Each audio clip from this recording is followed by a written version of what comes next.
Wheels on റോഡിൻ്റെ പുതിയൊരു എപ്പിസോഡിലേക്ക് എല്ലാവർക്കും സ്വാഗതം. ഇന്ന് നമ്മോടൊപ്പം ഉള്ളത് ഹീറോ ഹോണ്ടയുടെ ആംബിഷൻ എന്ന ബൈക്കാണ്.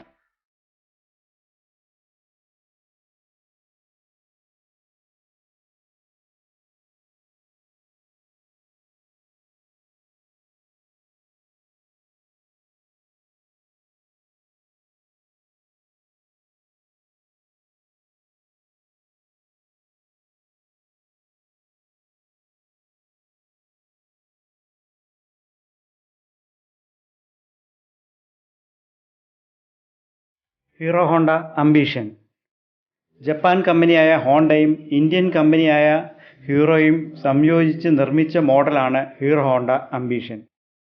ഹീറോ ഹോണ്ട 1984 ഇന്ത്യയിൽ പ്രവർത്തനം ആരംഭിച്ചു. അവർ നിരവധി മോഡലുകൾ ഇന്ത്യയിൽ അവതരിപ്പിക്കുകയുണ്ടായി. അവർ ആദ്യമായി ഹീറോ ഹോണ്ട CD100 എന്ന ഒരു വാഹനം ഇന്ത്യയിൽ ഇറക്കുകയുണ്ടായി. അത് വളരെയധികം ജനപ്രീതി ആർജിച്ച ഒരു മോഡലായിരുന്നു.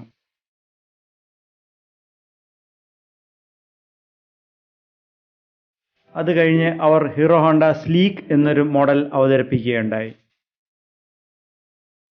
അതിനുശേഷം അവർ ഹീറോ ഹോണ്ട CD100നെ കുറച്ച് പരിഷ്കരിച്ച് അതിന് CD100 SS ആയിട്ട് അവതരിപ്പിക്കുകയുണ്ടായി.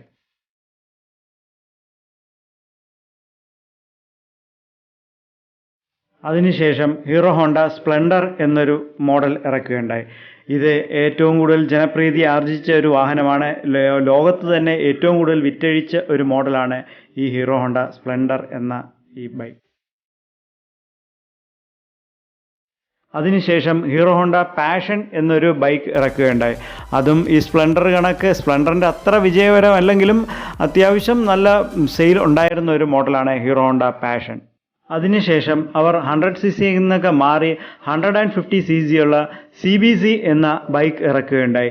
അത് യുവാക്കളുടെ ഹരമായിരുന്ന ആ ഒരു മോഡൽ അത്യാവശ്യം നല്ല സെയിലും നല്ല ബിസിനസ്സും ഉണ്ടായിരുന്ന ഒരു മോഡലാണ്.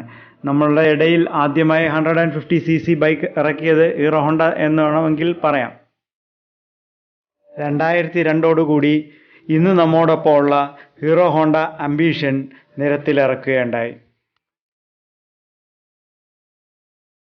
ഈ ബൈക്ക് തികച്ചും വ്യത്യസ്തമായിട്ടുള്ള ഒരു മോഡലാണ്. ഇത് 125cc-ക്കും 150cc-ക്കും ഇടയിലുള്ള ഒരു മോഡലാണ്. ഈ ബൈക്ക് കാഴ്ചയിൽ ഒറ്റ നോട്ടത്തിൽ നോക്കുന്നെങ്കിൽ CBC-യുമായിട്ട് സാമ്യമുള്ള ഒരു മോഡലാണ് ഈ ആംബിഷൻ. ഇത് ഒരു എക്കണോമി മോഡലായിട്ടാണ് ഇറക്കിയത്. ഇതിന് 2 മോഡലുകൾ ഉണ്ടായിരുന്നു. ഡിസ്ക് ബ്രേക്കും സെൽഫ് സ്റ്റാർട്ടുള്ള ഒരു മോഡലും ഇത് രണ്ടും ഇല്ലാത്തൊരു മോഡലും. അങ്ങനെ 2 മോഡലാണ് ഉണ്ടായിരുന്നത്. ഇതിന് 2004 ആയപ്പോഴത്തേക്കും ഇതിൻ്റെ ഹെഡ്ലൈറ്റിനും ടാങ്കിനൊക്കെ ചെറിയൊരു മാറ്റങ്ങളൊക്കെ വരുത്തി ഒരു പരിഷ്കരിച്ച രൂപമായിട്ട് ഇറക്കി. അക്കാലങ്ങളിൽ 150cc വേറെ ബൈക്കുകൾ ഇറങ്ങിയത് കാരണം ഇതിൻ്റെ ബിസിനസ്സിൽ വളരെ ഇടിവായിരുന്നു.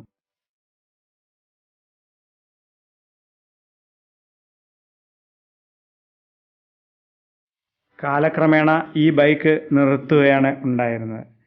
ഈ ബൈക്കിന് വളരെ ചിലവുകളൊന്നും ഇല്ലായിരുന്നു. ലോ മെയിൻ്റനൻസും നല്ല പെർഫോമൻസും അത്യാവശ്യം മൈലേജും ലഭിച്ചിരുന്ന ഒരു മോഡലാണ്. റൈഡ് ചെയ്യാനും നല്ലൊരു കംഫർട്ടായിട്ടുള്ള ഒരു മോഡലായിരുന്നു ഈ ആംബിഷൻ എന്ന ബൈക്ക്. ഈ വണ്ടി പ്രൊഡക്ഷൻ നിർത്തുന്നതിന് മുമ്പ് തന്നെ ഇതിൻ്റെ പാർട്സുകളൊന്നും കിട്ടാതെയൊക്കെയായി. അത്യാവശ്യം ഉള്ള കുറച്ച് പാർട്സുകൾ മാത്രമാണ് കിട്ടിക്കൊണ്ടിരുന്നത്. അങ്ങനെ ആയപ്പോഴത്തേക്കും ഈ വണ്ടികൾ പണി ചെയ്യാനും വളരെ ബുദ്ധിമുട്ടായി വന്നു. അങ്ങനെ പല വണ്ടികളും പൊളിക്കുകയാണ് ഉണ്ടായത്. ഇപ്പോൾ നമുക്ക് ഈ വണ്ടി വളരെ അപൂർവമായിട്ടേ കാണാൻ, അതായത് ഈ ഒരു കണ്ടീഷനിൽ കിട്ടിയത് തന്നെ വളരെ ഭാഗ്യം. ഇതിൻ്റെ കോസ്മാറ്റിക്സ് ഒക്കെ പൊട്ടിപ്പോയാൽ വാങ്ങാനൊന്നും കിട്ടുകയില്ല.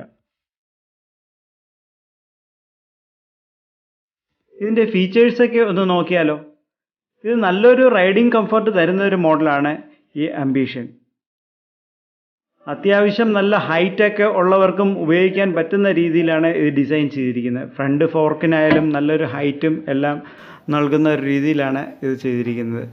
കൂടാതെ ഇതിൻ്റെ പിറകിലിരിക്കുന്ന ആൾക്കും നല്ല സുഖമായി ഇരിക്കാൻ പറ്റുന്ന രീതിയിലാണ് ഇതിൻ്റെ സീറ്റ് ക്രമീകരിച്ചിരിക്കുന്നത്. ഇതിൻ്റെ പെട്രോൾ ടാങ്ക് വന്നിട്ട് 12.5 ലിറ്റർ കപ്പാസിറ്റിയുള്ള ടാങ്കാണ് ഇതിൽ ഉൾപ്പെടുത്തിയിരിക്കുന്നത്. ഇതിൻ്റെ ഹാൻഡിൽ നമുക്ക് സുഖമായി ഇരിക്കാനും നല്ലൊരു റൈഡിങ് കംഫർട്ടും തരുന്ന രീതിയിലാണ് ക്രമീകരിച്ചിരിക്കുന്നത്. ഇതിൻ്റെ ഇൻസ്ട്രുമെൻറ്റ് ക്ലസ്റ്ററിൽ വരുമ്പോഴത്തേക്കും സ്പീഡോമീറ്റർ, ഈ fuel gauge, neutral light, high beam, indicator, ഇത് ഇത്രയുമാണ് ഇതിൻ്റെ ഇൻസ്ട്രുമെൻറ്റ് ക്ലസ്റ്ററിൽ കാണിച്ചിരിക്കുന്നത്. ഇഗ്നിഷൻ കീ സെൻട്രലുമായിട്ട് വരുന്നുണ്ട്. പിന്നെ ഇതിൻ്റെ ഹാൻഡിലിൽ ലെഫ്റ്റ് ഹാൻഡ് സൈഡിലാണെങ്കിൽ നമുക്ക് ഇൻഡിക്കേറ്റർ സ്വിച്ചും ഹെഡ്ലൈറ്റും എല്ലാം ഒക്കെ വരുന്നത്. റൈറ്റ് ഹാൻഡ് സൈഡിൽ സെൽഫ് സ്റ്റാർട്ടിൻ്റെ സ്വിച്ചും വരുന്നുണ്ട്. സസ്പെൻഷൻ ഫ്രണ്ട് ടെലസ്കോപ്പിക് ഹൈഡ്രോളിക് ഡാമ്പേഴ്സാണ് ഉപയോഗിച്ചിരിക്കുന്നത്. പിറകിൽ വരുമ്പോഴത്തേക്ക് സിമാം വിത്ത് അഡ്ജസ്റ്റബിൾ ഷോക്ക് അബ്സൈഡേഴ്സ് ആണ്. പിന്നെ ബ്രേക്ക് ഫ്രണ്ടിൽ ഡിസ്ക് ബ്രേക്കും ഡ്രം ബ്രേക്കും വന്നിരുന്നു. ബാക്കിൽ എക്സ്പാൻഡിങ് ഡ്രം ബ്രേക്സ് ആണ് ഉള്ളത്.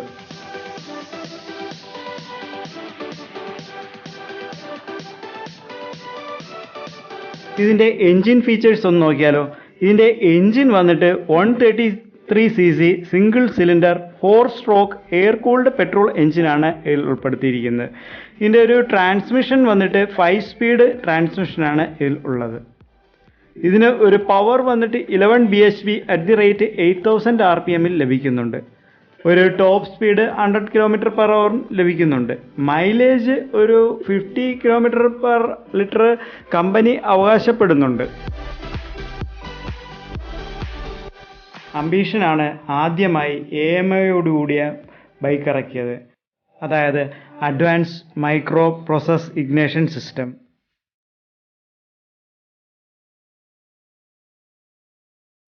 ഇതിൻ്റെ എക്സോസ്റ്റ് നോട്ട് ഒന്ന് ശ്രദ്ധിച്ചാലോ.